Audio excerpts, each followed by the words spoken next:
You went on exile in 97? Yeah, around, no, 1992. Before you went on exile, you survived an assassination attempt, I believe, in Kaduna. Actually, I went into exile before the assassination because I came back from exile and then was elected into the Constitutional Assembly. So it was when we were in the Constitutional Assembly, I think around 1994, that I faced assassination attempt and then And then you went to London. and then dashed out to London and from London to United States. I want you to explain a little bit about what happened that day, because, when we're talking about Nigerian democracy now, I think a lot of young people forget that people died, so that we would have democracy. I want you a little bit about what happened that day, because there were members of your team that died that day, right? Yeah, I mean, actually, most of them were security. My personal security at home, and then 6 policemen who had come, to rescue me. And unfortunately, they did not know that there were soldiers who were at the gate. And by the time they approached the gate, of course, then there was exchange of fire. I think that exchange of fire actually saved me because the moment, those who held me hostage, in my room, had gunshots, they now immediately started running. So they came down. By the time they came down, they found that 6 of the 8 policemen were dead, and then 2 of my security also. Were you in your room with your son? Yes. I mean, my eldest son was with me. He came on holidays from UK.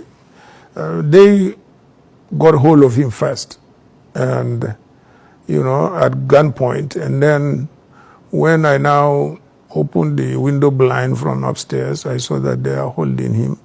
And at gunpoint, I decided to dare them. So I came out. I said, look, take back my son to his room. If you are looking for me, I'm here. So they took him back.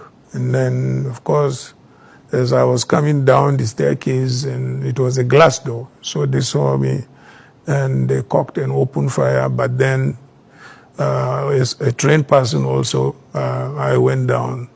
And then, of course, the bullets, went into the wall and glass and so on. And then they stopped, shooting. And I now got up. I said, but I'm coming to open the door for you. Why would you be, shooting? Open. So I opened. And they said, okay, take us to your room. I refused to take them to my room because in my room I put my wife and my daughter inside the wardrobe. I locked them. So I went to my wife's room. I said, this is my room. And you survived that? And it was when we were in my wife's room, they had the gunshots and then abandoned me and then started running down, to escape.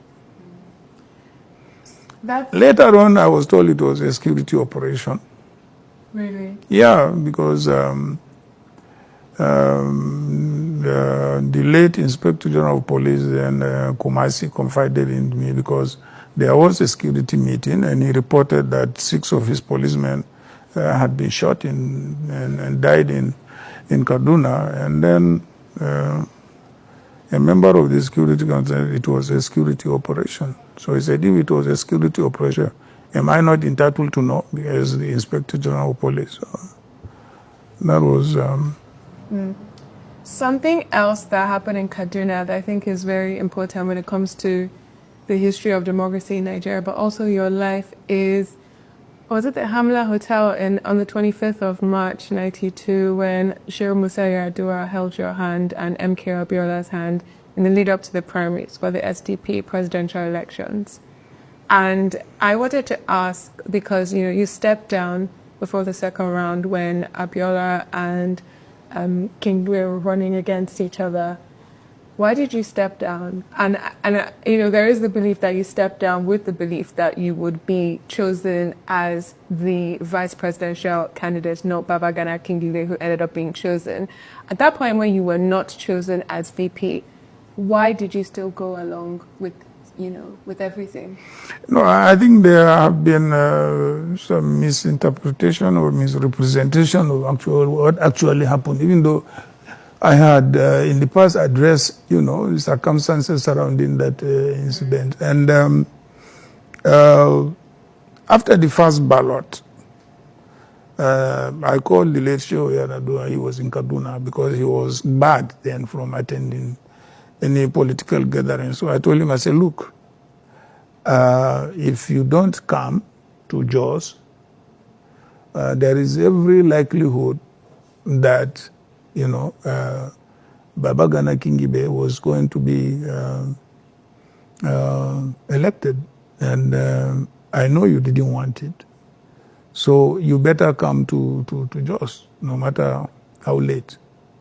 And he drove all the way from Kaduna to Jos. By the time he came to Jos, it was about 3, 4 a.m. And he called for a meeting in Alhaji Ayakwande's house. I do not know what he discussed with the late MK Abiola. I didn't know. I was not privy to the meeting, and he did not tell me.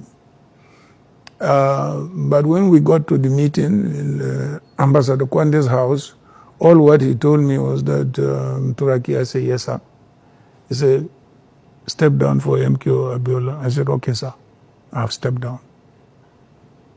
So, not until, we came back to Kaduna, because after the second round and Abiola won, Abiola, late Shehu Yaradua and myself were on the same flight. So Abiola dropped us in Kaduna and then proceeded to Lagos. It was in Kaduna that he was telling me this was what he agreed with MK Abiola. So then, of course, we waited for a long time. It took time before Abiola announced his running mate. What I now came to understand was that Abiola was put under pressure by the SDP governors then.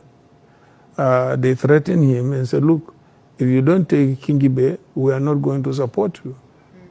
And the reason being that all of them got their tickets when Kingibe was the chairman of SDP.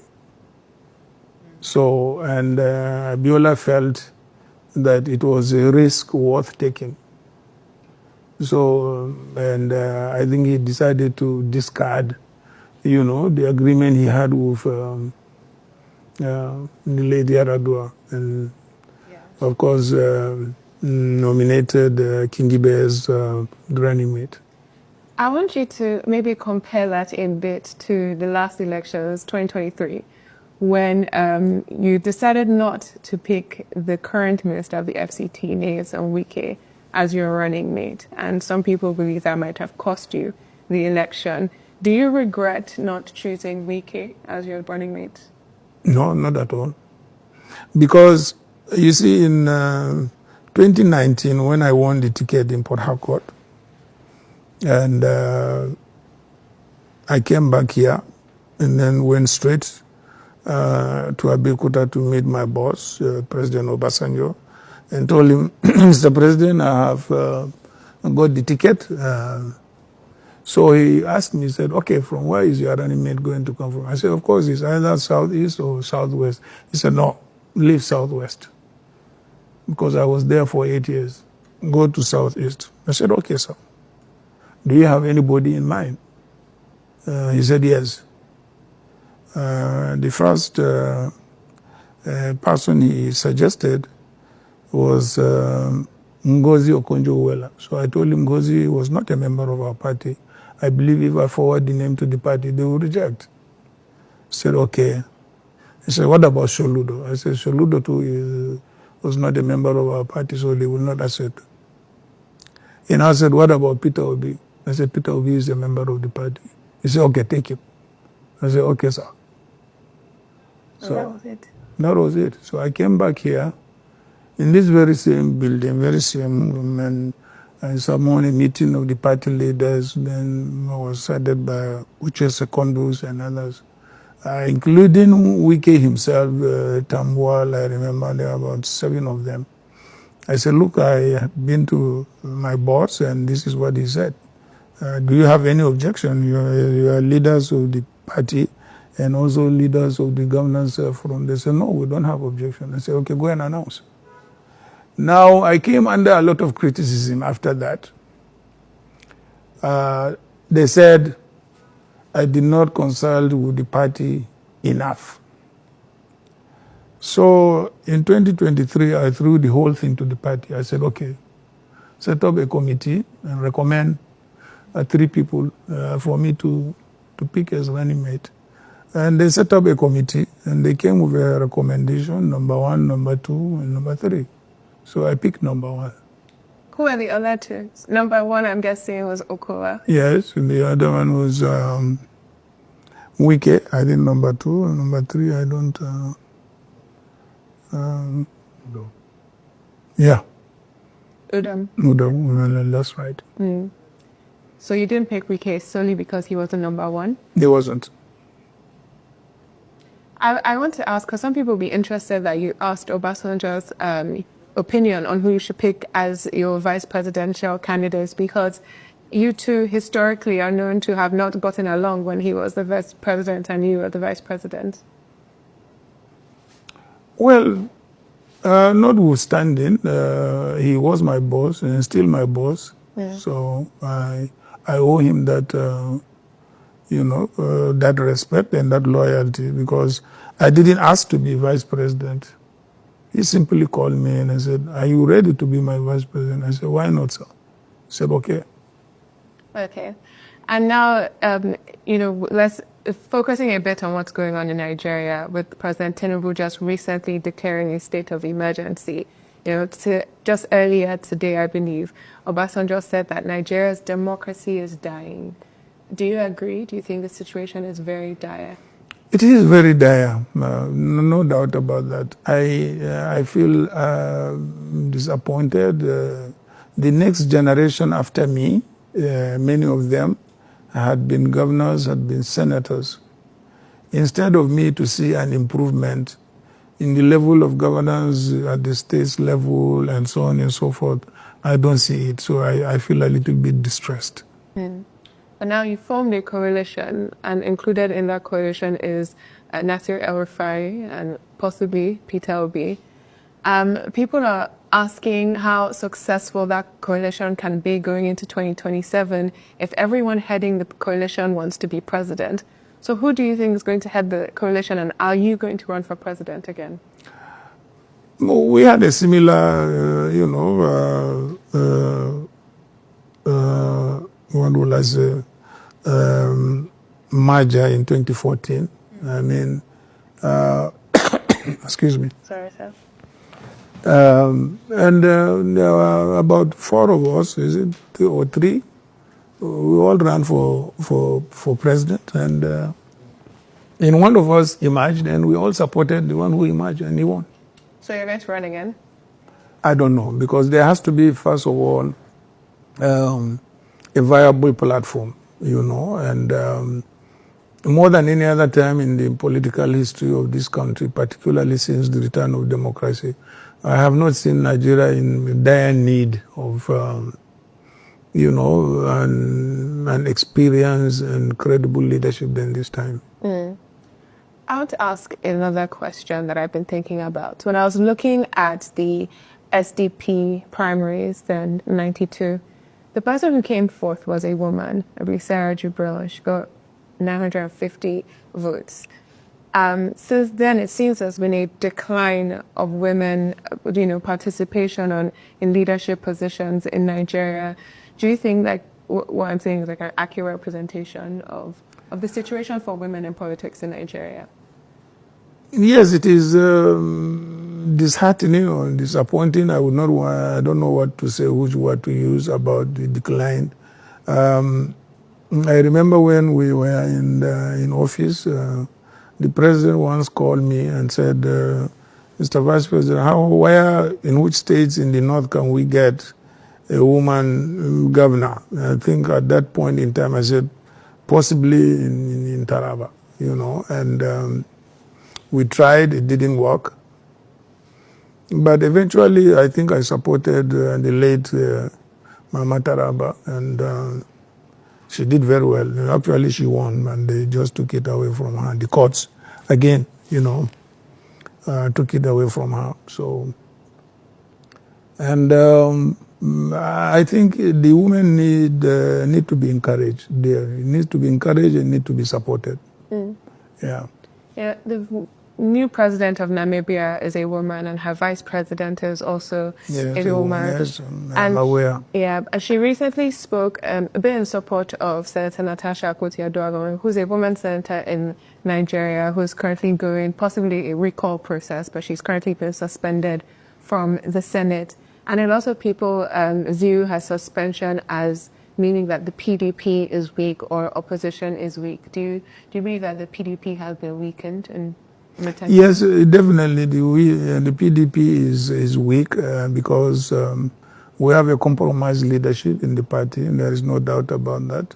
Were you surprised that the state of emergency passed so easily in the National Assembly? I was not surprised because I know the leadership is corrupt. I have no apologies about that. And they could do anything. And the Senate president is known actually to be, to be having those type of character, even when he was a governor. So I got the reports quite a lot. You got reports that when Godwin Akpabio was a governor, he was corrupt? He was corrupt. Not only he was corrupt, but he was also in the habit of abusing, women. Yeah. Oh, you got those reports before? Yeah, I got that report before. So there have also been allegations that there has been payment being made to legislators to vote, for or against what the president announced, the state of emergency and suspension of Fubara. But these allegations have come up before. I remember I spoke to Wabara, who's the former Senate president, and he said that even in the Senate during the third term era, that there were allegations of vote buying. Is this unusual for the Nigeria's National Assembly, or is this how things go? Well, it all depends on the leadership of the particular time, of the National Assembly. Of course, during Wabara's time, we had allegations of bribery, and lots of money was brought on the floor of the National Assembly, by members to say, look, this is the money they brought to us, to buy us. But it's not the case with the current National Assembly. There have been allegations of corruption and vote buying by the executive on almost every aspect of the National Assembly. Yeah. And so if we're going forward in Nigeria, how do you think that we can make democracy more entrenched? Particularly, because I know you were very close to Shehu Musa-Yar'Adua, and he's seen as one of the strongest proponents for democracy in Nigeria. He died fighting for democracy in Nigeria. Does the state of affairs make you mourn those you have lost to this fight? No, I will not say I have lost this fight, maybe until I cannot fight anymore. And you're going to keep fighting? Yes. For democracy, definitely yes. And do you think that there is hope for Nigeria? There is hope. There is hope. Okay. Thank you very much, sir. You're welcome. At this one, thank you.